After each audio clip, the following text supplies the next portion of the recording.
WGPR Detroit HD2. You're watching WHPS, Highland Park, Detroit.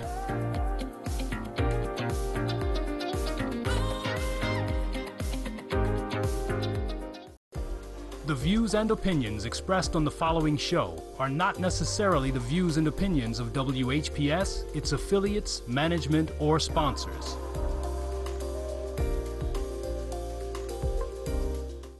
I'm Wayne County Treasurer Eric Sabri. We are living through unprecedented times with a global pandemic now approaching its third year. As a result, the Michigan Homeowner Assistance Fund was created.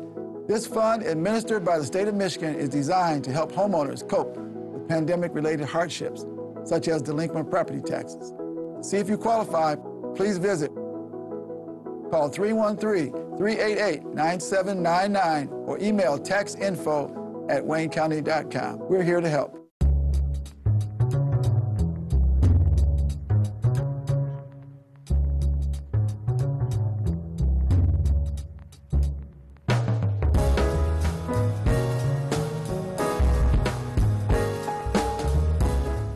Good morning, everyone. Today is a Friday, and it is just before 10 o'clock. So if in the morning, so if you were looking for the weekly broadcast of the Ask Welfare Rights Program, you've been successful once again. We're very glad and grateful that you tuned in to us, and even if you decide to just listen today, we're happy that you tuned in. My name is Maureen Taylor. I work with the Michigan Welfare Rights Organization, and what we try to do on Fridays is to bring information to the community, resources and whatnot that folks may not be aware of. You are about to get an official welcome from the National Welfare Rights Union Chair, and that would be Marion Kramer. So Marion, if you would you tell folks good morning? Good morning again. Like Maureen said, it's always good to be here on that Friday to be able to listen to the listening audience. Now, I know y'all know this better than I do now. When you call in your numbers, I don't know if they're going to come back there. Yeah. They're the ones at the bottom of the screen. And then there are these, if you want to write them down, 313-868-0342-0351. And we have 4336. And then we have the website of those of you that, use the website is www.tv33whpr.com. So please turn your phone down, not down, turn them off when you call in where we can hear you. We don't want to be just talking to the phone. We want to talk to you. All right? Thank you. Let's see how we got quite a few things to tell you. And we hope you have something to tell the listening audience also, because there's a lot been going on, Maureen. Oh, yeah. Too much. Yeah. Too much stinks. Yeah. Okay. All right. Don't forget, when you call in, don't use your speakerphone because we get feedback from that. So we've got a special guest calling us about 10:15 this morning. But before we get there, Marion, a couple of things wanted to bring up. The Customer Assistance Day. We did not announce this last week, and actually the event was yesterday, Customer Assistance Day. But we have the information because you can still call to get assistance on DTE matters, and we're talking about a rearage, light, and gas bill. And the prerequisites to get into some of these programs where they will help pay a part or all of your bill. Your income has to be at or below 150% of the federal poverty guidelines. You don't have to know what that figure is. Mm-mm. They'll tell you when you call 1-800-477-4747. And that's the DTE number. No unauthorized usage. Now, I wanted to stop for a minute. You know, for a long time, Mary, we fought about that illegal stuff. If you have lights and gas turned on, and some of the charges were unauthorized, which means you had lights, mostly lights turned on illegally. We found out from Thomas that they don't have to, that they don't have to call it illegal usage. They can just call it, We just turn them back on. no, it's on, but it was falling off the stand. No, I'm talking about. You know, The- but wait a minute, what did they call that? It wasn't illegal usage, arrearage. And they just called it an arrearage bill. So if you've used $500, $600, $700 of unauthorized usage, you can call DTE, make an arrangement for them to not call that illegal usage, just call it arrearage. You know, this is part of the back bill. So that would make you eligible for help. And I was kind of surprised to see that on here because that battle we won and lost. You know, we won that battle 20 years ago. $100 in arrears or more. And this was new, Marion. No maximum amount. Doesn't matter how much you owe, you're still eligible. Okay? $3,000 in arrears for past LSP. All right, what they're talking about there is if you were on low-income self-sufficiency and you ended up $3,000 behind. I didn't know they would let you get $3,000 behind. That's okay. They let you go that far. All right, so the service has to be in the name of the person applying for assistance. That's not unusual, and those are the rules. Now, in order for folks to get some help, they want everybody to file for a state emergency relief application first.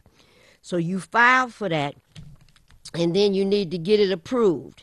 And this is something new also. Down here where it says United Way, you see this one?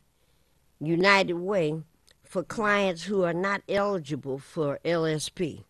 You see that? Yeah, All right, that right here. Okay. I see. All right. Now, that's unusual, right?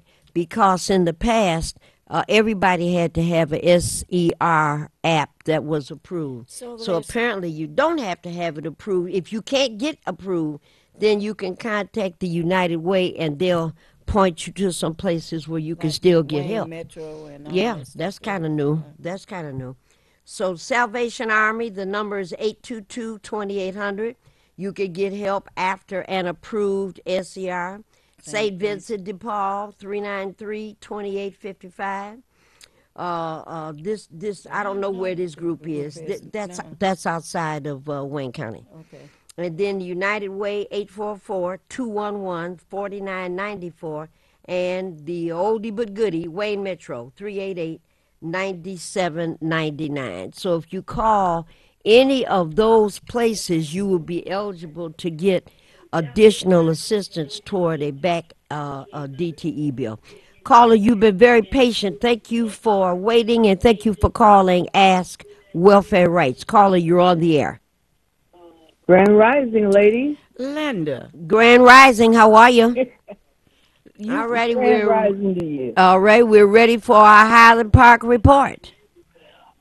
That's tomorrow on Saturday, May 21st, 2022. The Parker Pride Alumni Association will host the Michigan Week Parade in Highland Park from 12 p.m. to 3 p.m., and you are invited to the festivities. Please Mr. join Engineer, us. could you give us a little bit higher volume? But go ahead, Grand Rising. Right. By the way, bus routes are going to be rerouted as well. Yes. Hamilton will be closed from Tuxedo to Pittman from 10:30 a.m. to 3 p.m. The following bus routes will be rerouted around the parade. The number 15 Chicago, the Davison bus, the number 23, the Hamilton bus, the number 39, the Puritan bus, and the 43 Schoolcraft bus.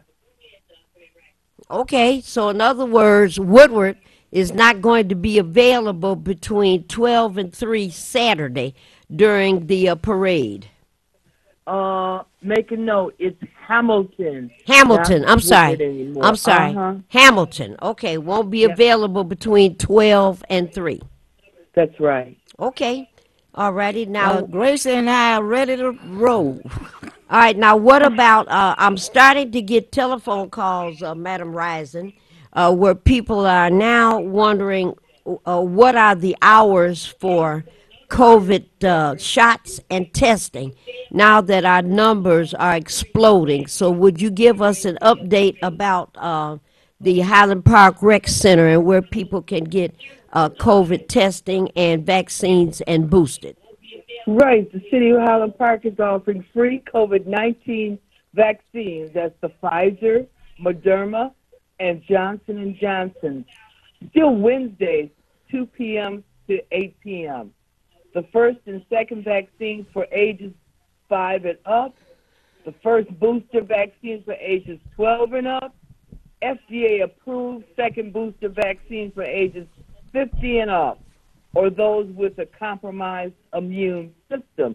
Free COVID testing Monday, 2 p.m. to 8 p.m., and Friday, that's today, 9 a.m. to 3 p.m. That's at the Ernest T. Ford Center, 10 Pinkett, Highland Park, Michigan, 48203. For further information, you can call this number, please, 313-580-3208.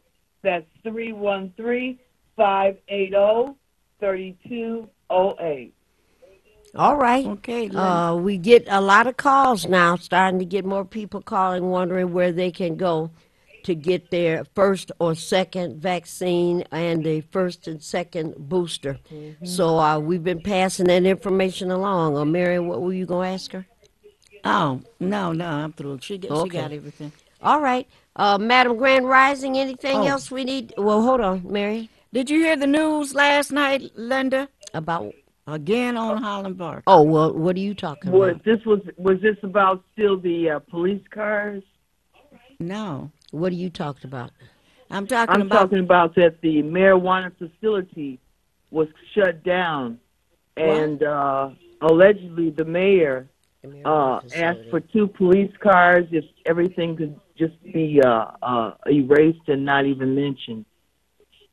Okay, so there was a marijuana dispensary in Highland Park, and for whatever reason, the mayor said, lock it down, and let's don't talk about it anymore. Is that what happened?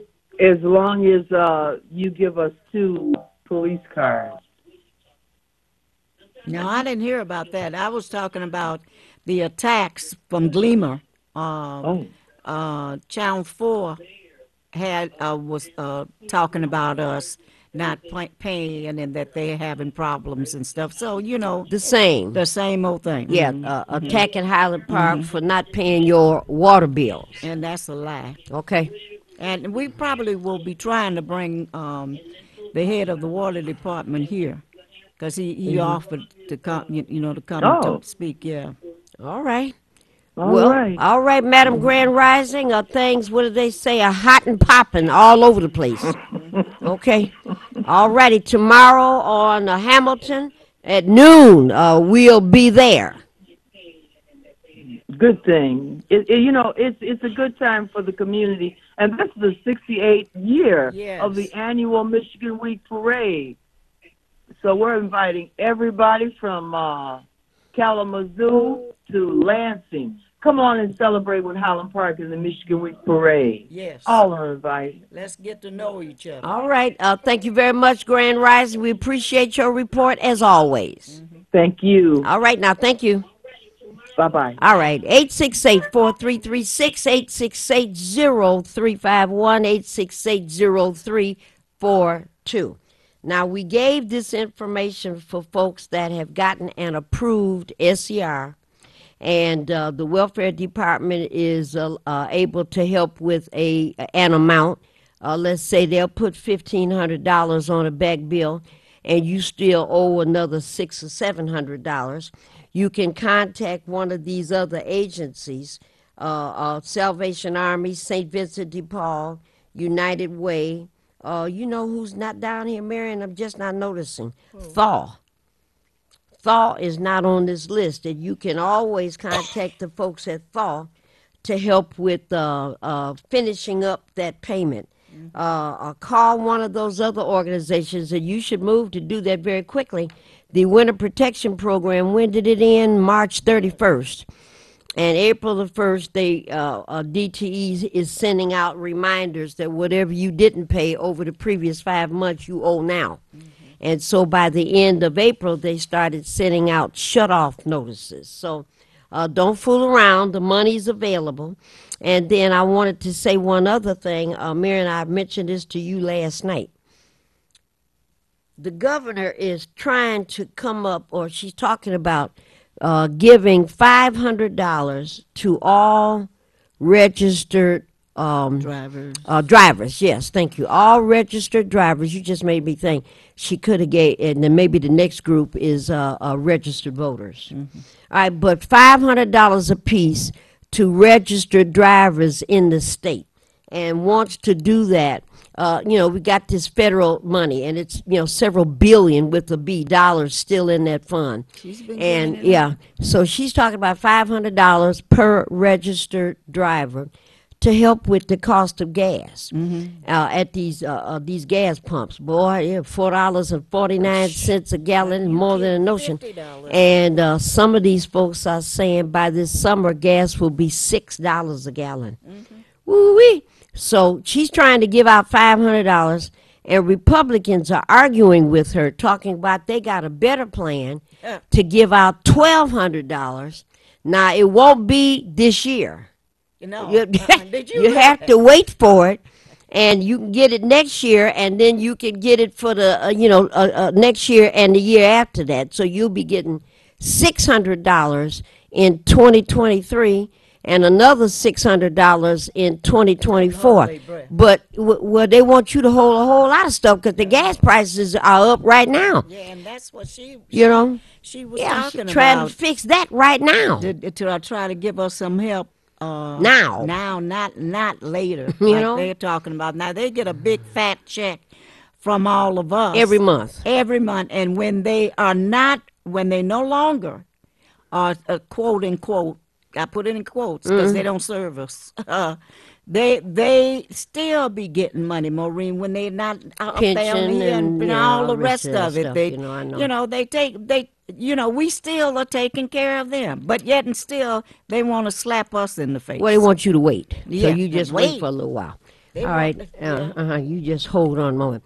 Caller, you've been very patient. Thank you for waiting, and thank you for calling Ask Welfare Rights. Caller, you are on the air.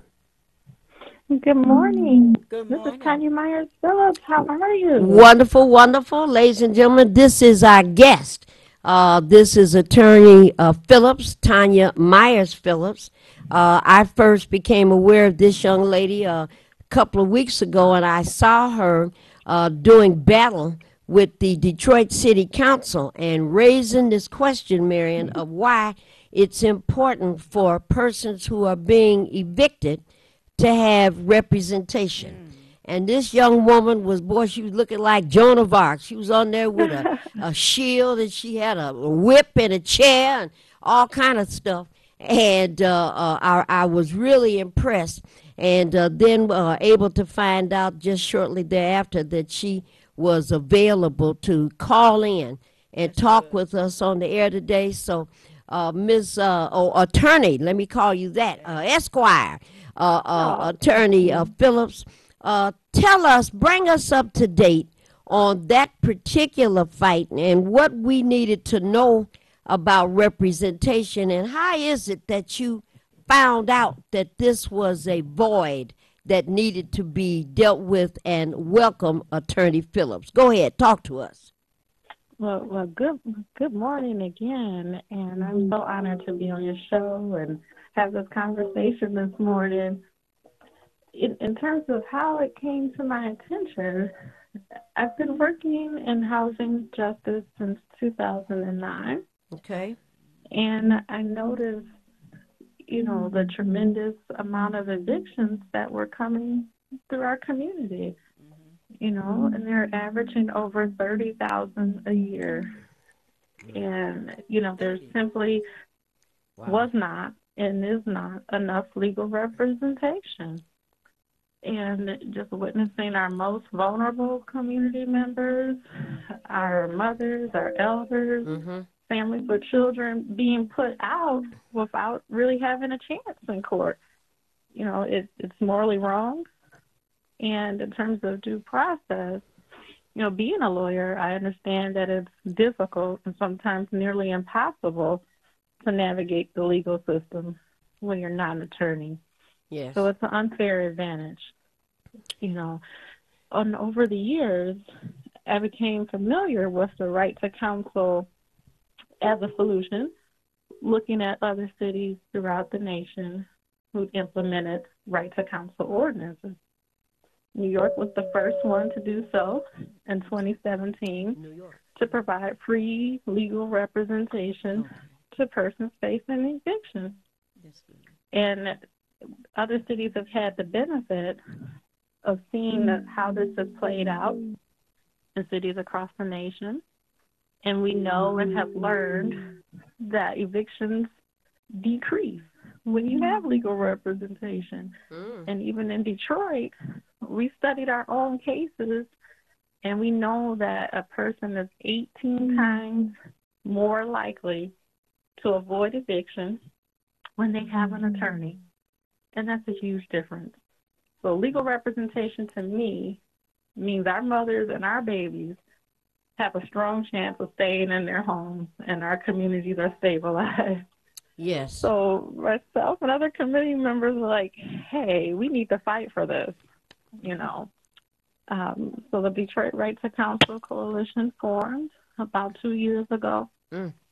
And, just begin having conversations and telling City Council, we need to do this. We have to do this. We created some language and brought it to the table. And we approached Mary Sheffield, President Mary Sheffield now. Oh, that's and she agreed to introduce this legislation in her last term, and she kept her commitment as president. And after that, the fight was on. Yes, I saw it. Now, did it end up being unanimously approved? Were all the council members in favor of it?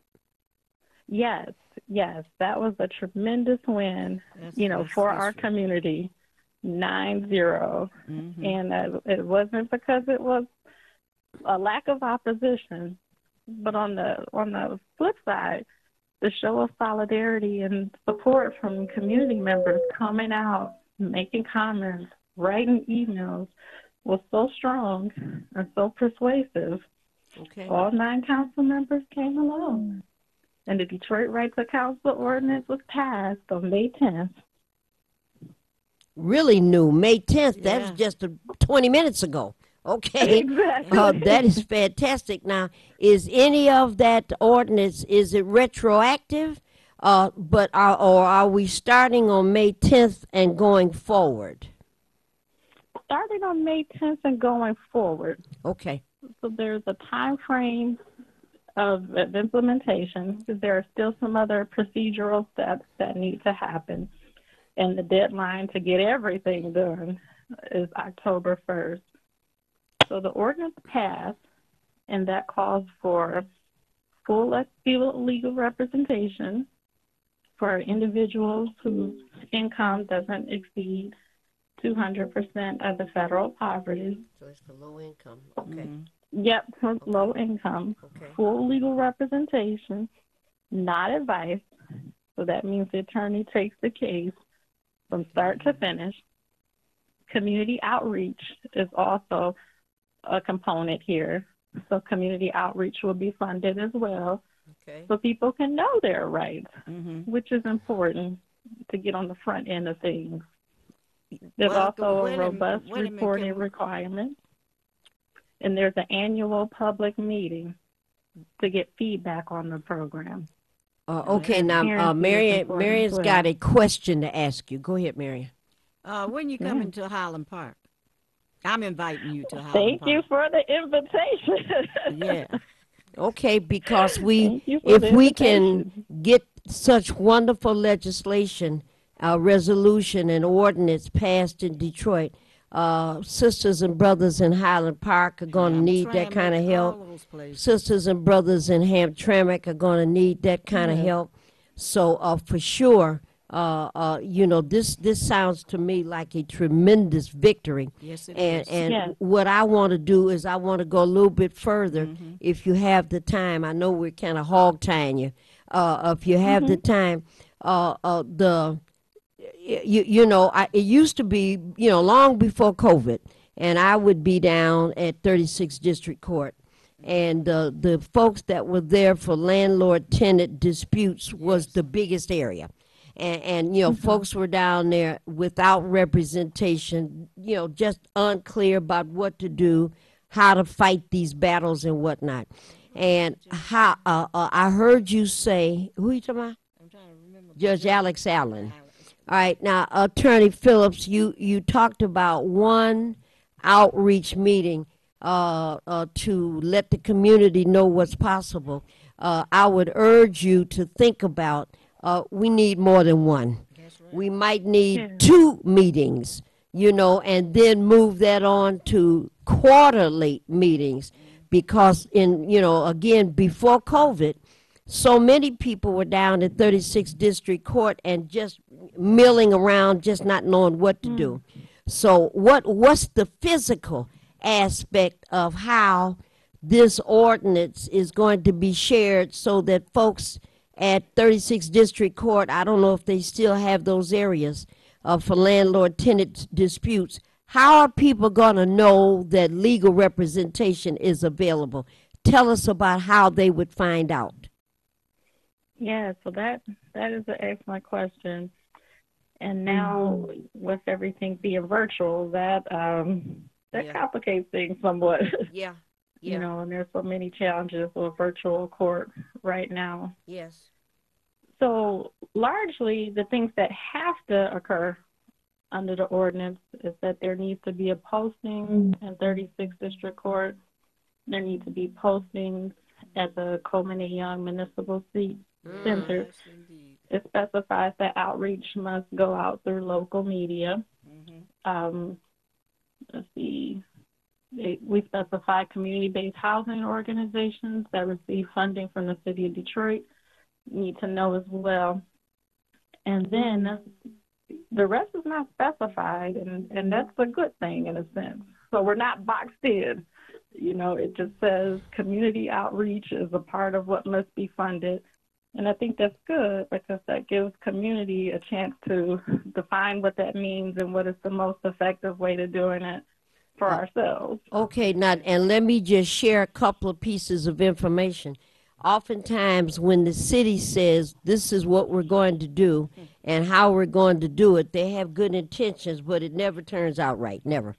All right, so I'll just say to you, we've had members of welfare rights over the last 2 years with virtual capacity, and they were being evicted from their apartments and or homes for various reasons. And matter of fact, it was Wayne County Treasurer Eric Sabri that told us about this is how you set these things up. So we had those members of the organization would come down to welfare rights, and we would set the computers up at welfare rights, have to talk to them about a Zoom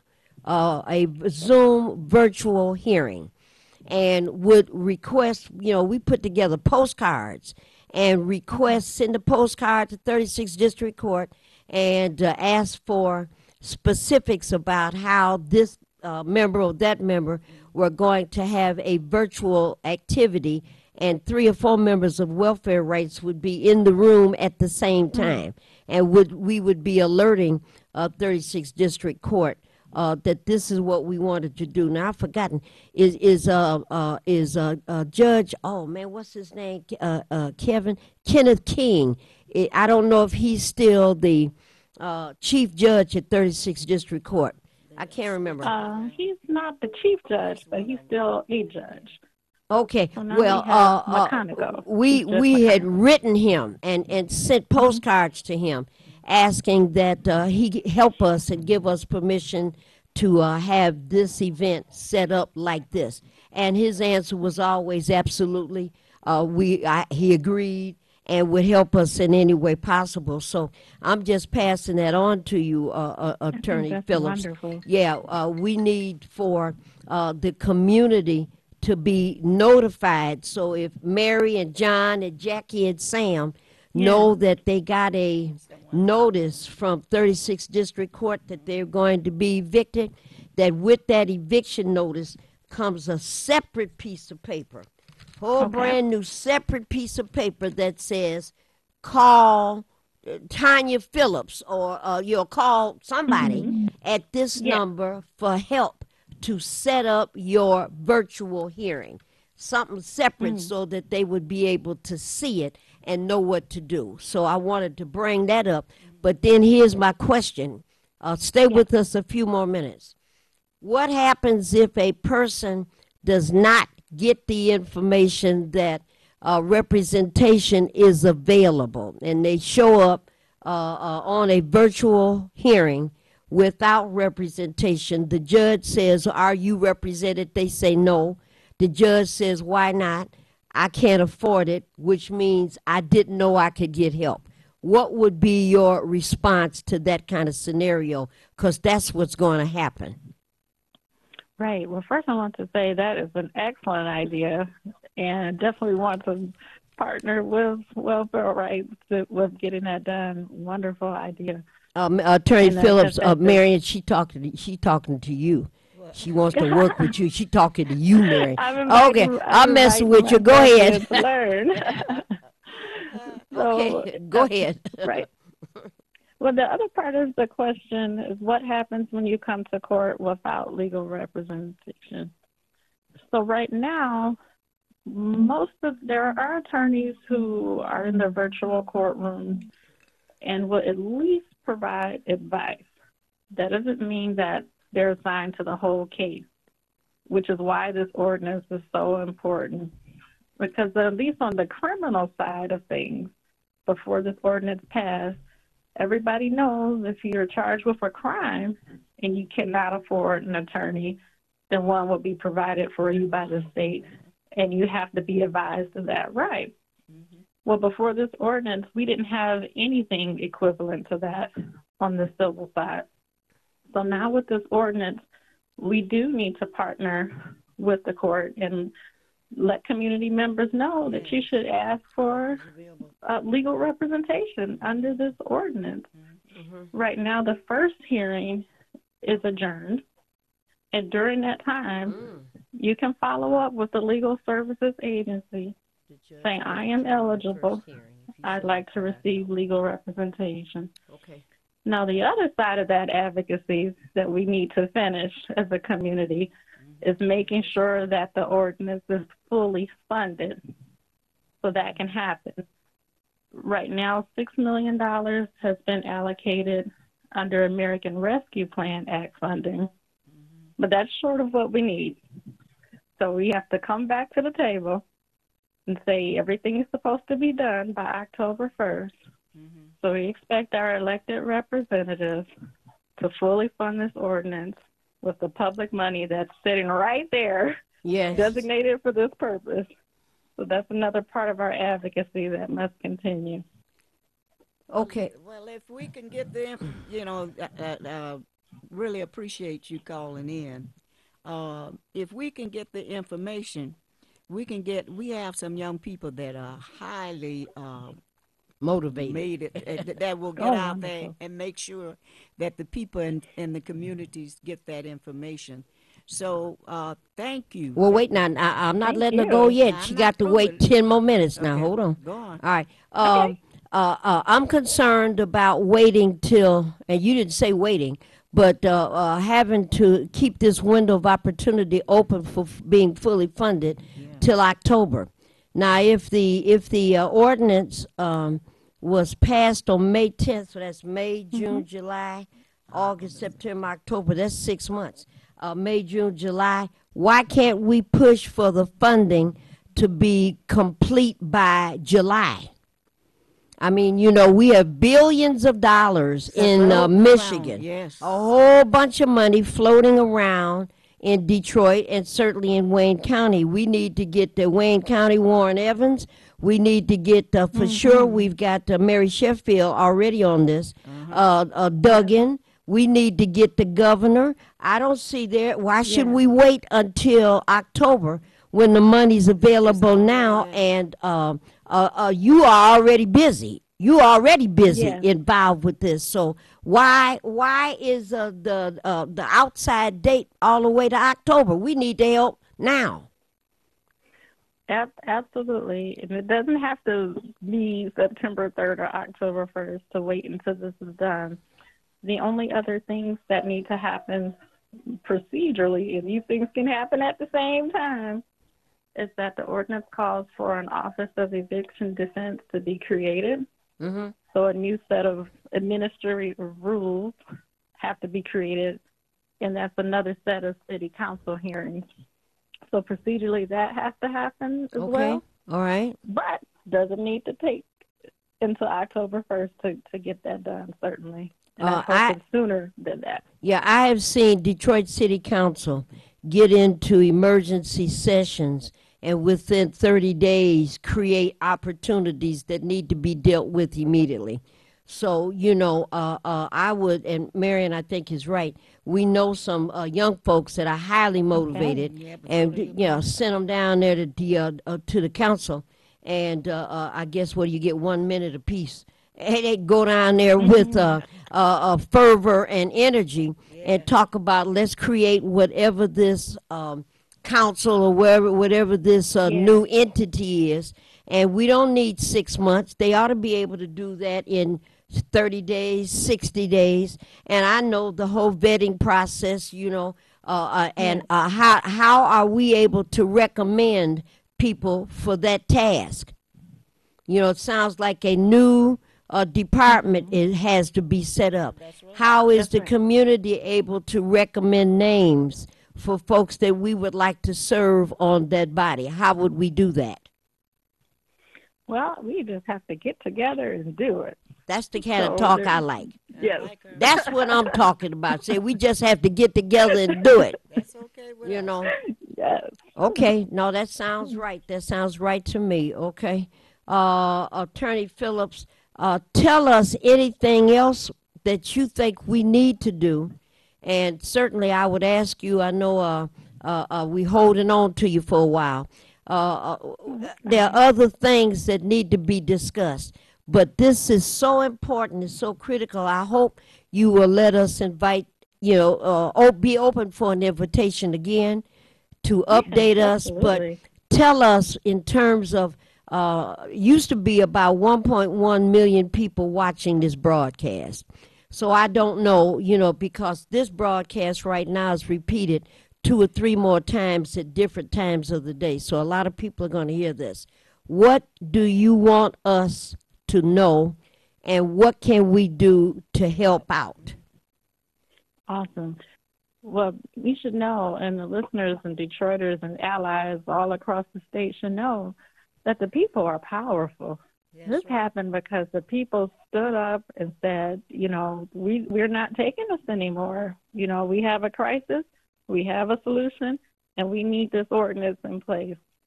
So people are powerful, and we need to continue to monitor this process and be proactive. You know, as we've been discussing, ordinance provides the foundation, but we'll continue to build the house together as a community. There you go.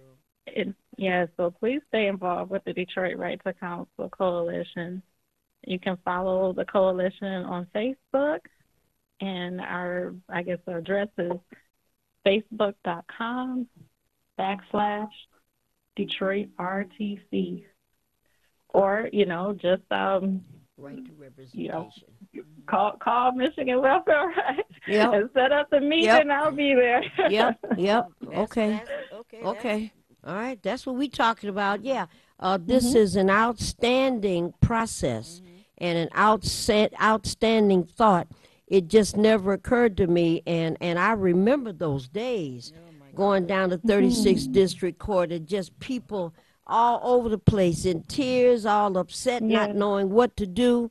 And so as we try to navigate through this virtual, complicated situation, and now you're dealing with people that don't have access to a computer, don't know how to navigate the computer to get to virtual, don't know what the Zoom process is, and still confused about what to do. So I think this is truly marvelous.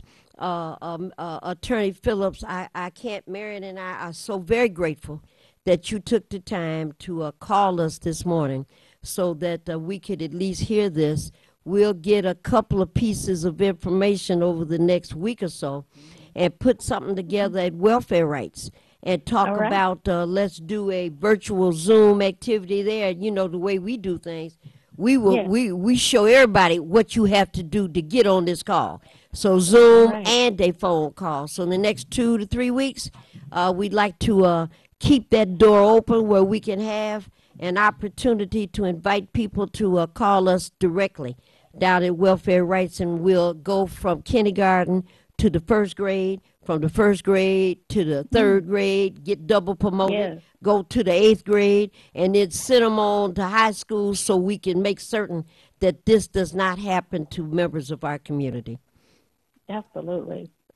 Thank you. All right. Thank you so very much, and sorry to keep you so long, but you're an outstanding source of information. Thank you, Madam Esquire. Thank you very much.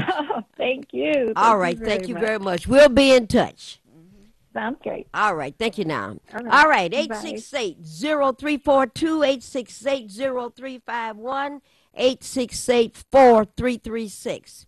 Now, Marion, it just never occurred to me all this time that all of these folks that were going in and out of 36th District Court before COVID, and not during COVID because it was all virtual, and never had the right to representation. I never even thought of that. I didn't realize you can't be relaxed back there now. Because we are constantly I never thought of that.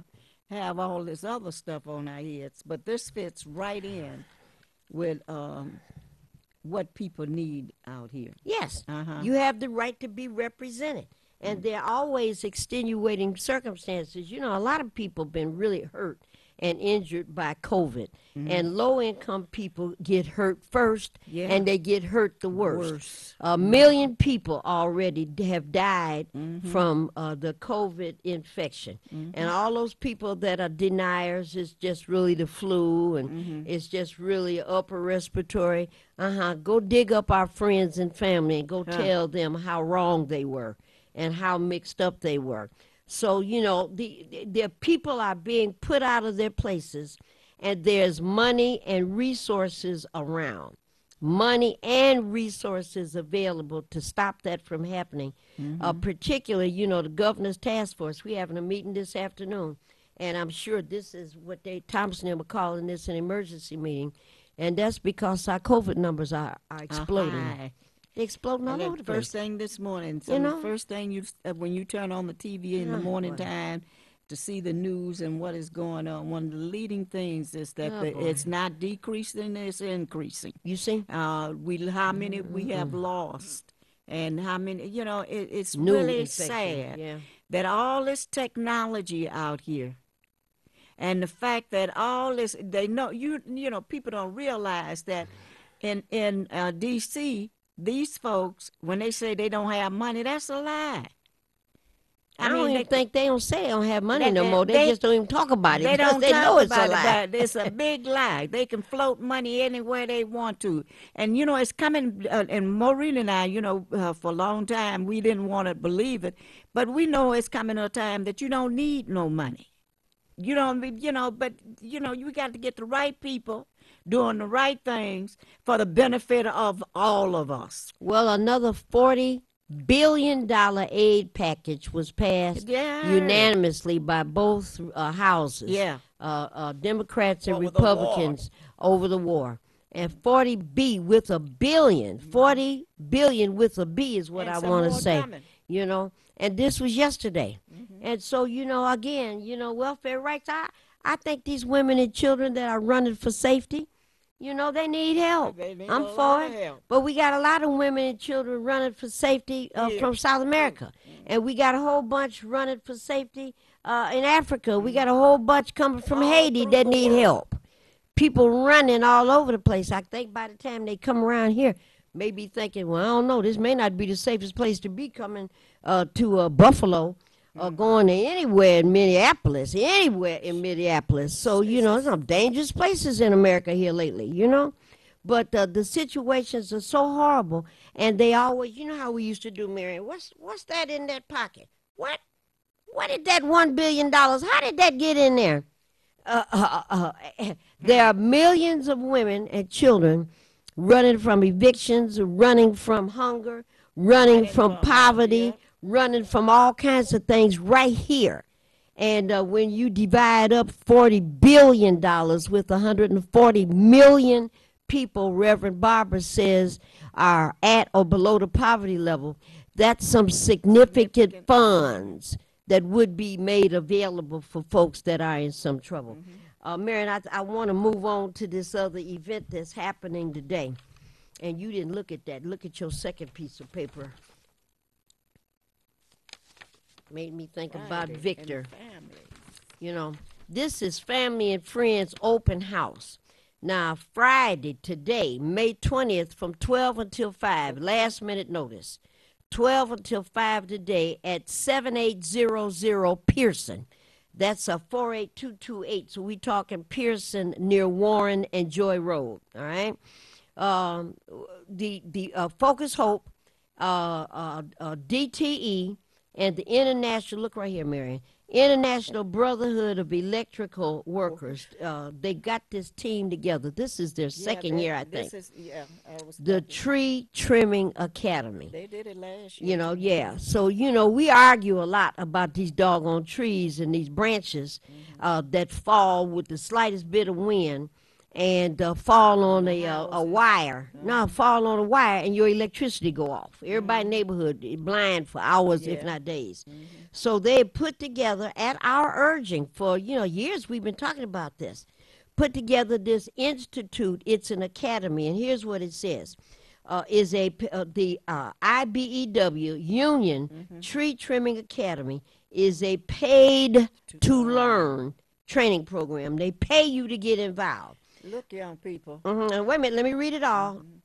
7-week curriculum. So less than 2 months. Tree trimming, training and safety, best practices. You end up with a Class B commercial driver's license, customer service excellence certification, and career prep in financial and digital literacy. All these young folks, you have to have a high school diploma. So all of these young folks who are brought up in virtual learning and computers and skills and whatnot, you're 18, 19, 20, 21, 22, 23, 24, 25. You've graduated from high school. You're up to age 25. 100% of the 2021 program graduates received employment on the first day they graduated. The next day they were at work. And this represents entry into the electrical workers, the International Brotherhood of Electrical Workers, Local 17, and you become an immediate apprenticeship. Marion, they haven't done this in how long? It's been decades, okay? 70% of the power outages caused by tree interference. I know all about that. DTE needs 200 plus tree trimmers over the next 2 years. And these are tree trimmers, Marion, that can go to other parts of the country, other parts of the state, all over the place. DTE and the International Brotherhood of Electrical Workers Tree Trimming Academy is training and equipping local diverse talent to join the tree trimming force. Information, you could call 494-4300, 313-494-4300. And you see right here it says Focus Hope. Now, you know who a good person is over there at Focus Hope, that we could send some of our people through. Now, today is the open house, so people should go today from 12 to 5, 7800 Pearson. But who is at Focus Hope? I don't know no more. Yes, you do. Jay Sean La Sosa, remember? Jay Sean is over there. Yeah, and he's big time administrative management. You know, him and his wife. Yeah, man, the young people, I love them so much. So yeah, if you got one of those lazy young folks in your house that say they don't know what to do, they can't find a job, they just having all this misery, and they don't know, you know, they're in your basement, and when you go to the bathroom, you hear your refrigerator door open, and the roast that you fixed for the night comes out, and, you know, he dying laughing in there. The potatoes are rotten that you got chilling, you know, and the strawberry shortcake you were going to prepare. If that time you come out the bathroom and you look in your refrigerator and the whole second shelf is empty. All of these folks and whatnot, we're talking about some excellent starting salaries. Yeah, this is great salary. Yeah. So today from 12 to 5 is the open house. And if you can't get those motivated people moving quick enough, call for more information so that you can get some applications filled out. 313-494-4300, 494-4300. That's the number to Focus Hope. Ask for information on the Tree Trimming Academy that you would like to have some applications available for your family or for yourself. And I think we shouldn't wait around. I think we should get as many people as possible to do this. Yeah. And if need be, Mary, because we know a lot of folks at DTE, and we're going to say something about DTE in a minute. Mm-hmm. And we know a lot of folks over at Focus Hope. We know a ton of people at the International Brotherhood of Electrical Workers. Mm-hmm. So we should encourage from 18 to 25-year-olds, girls too. Yeah. Girls and guys, to get in there and learn this, get this training together, and go get one of these good-paying jobs that's going to last you for a very long time.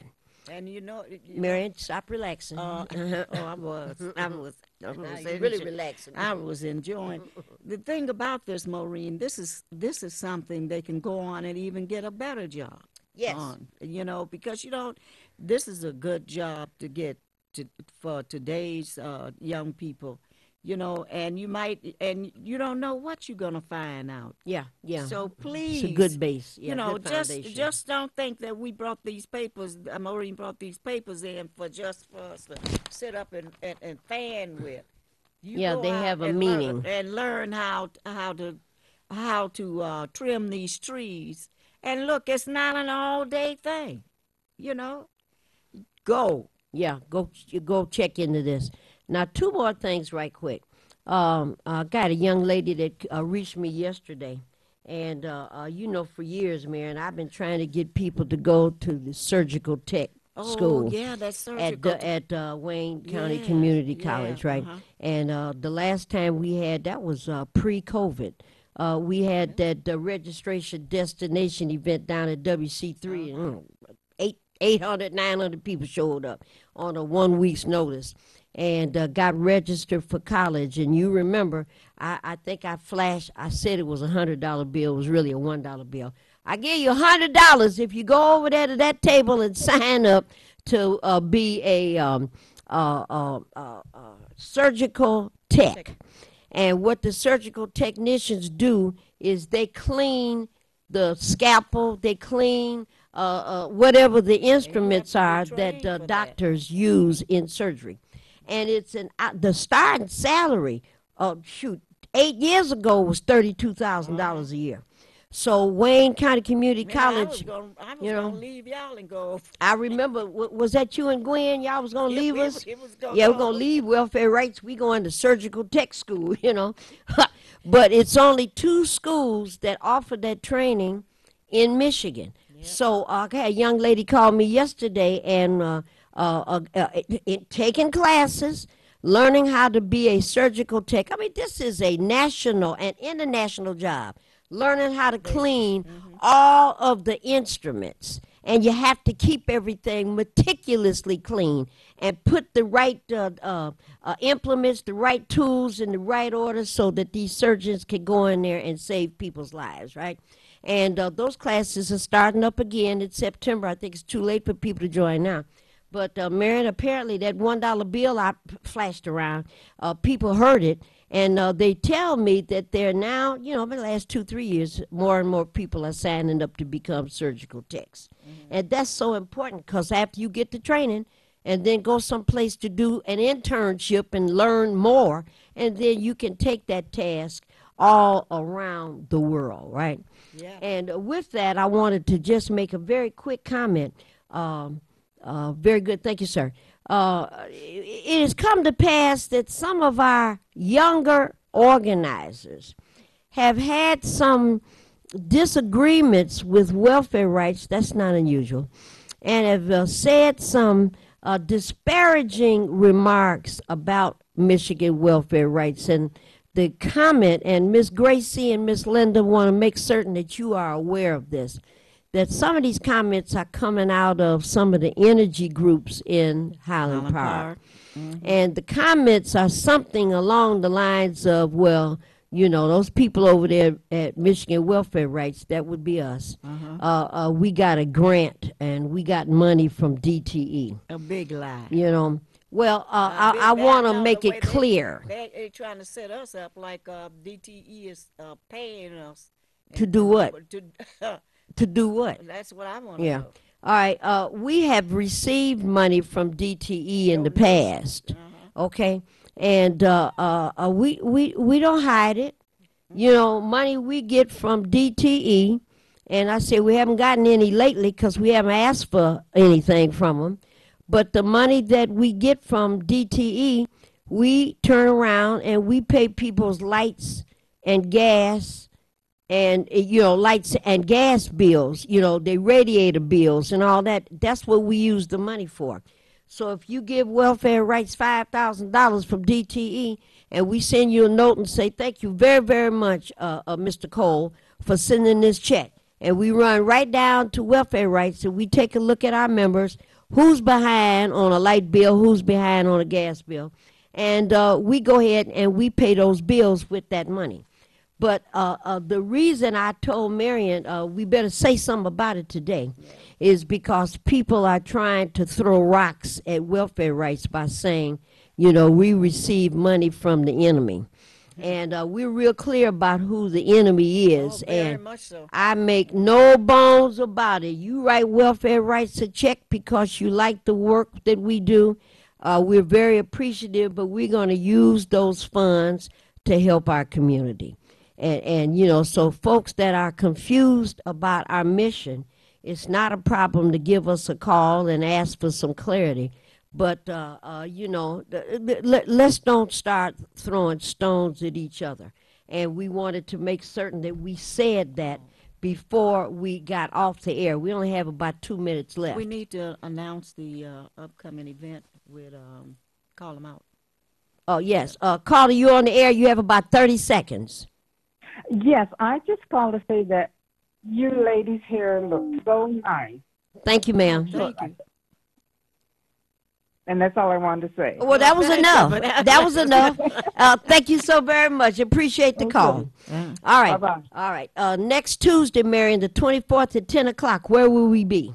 Downtown Detroit at the Coleman Young's building to see about their taxes. Spirit of Detroit statue.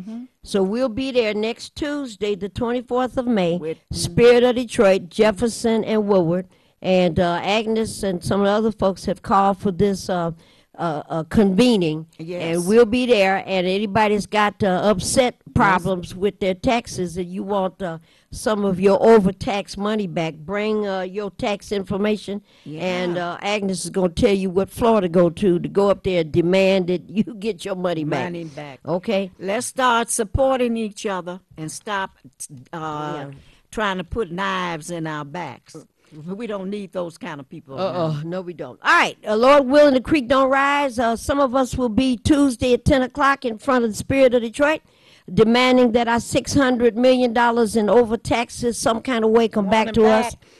We want our money back. And other than that, tomorrow, Saturday, Hamilton, on Hamilton Street at noon, the parade starts, and we'll be over there having a good time. Lord willing, the creek don't rise. Marion, what's the last thing we say? Bye. Goodbye.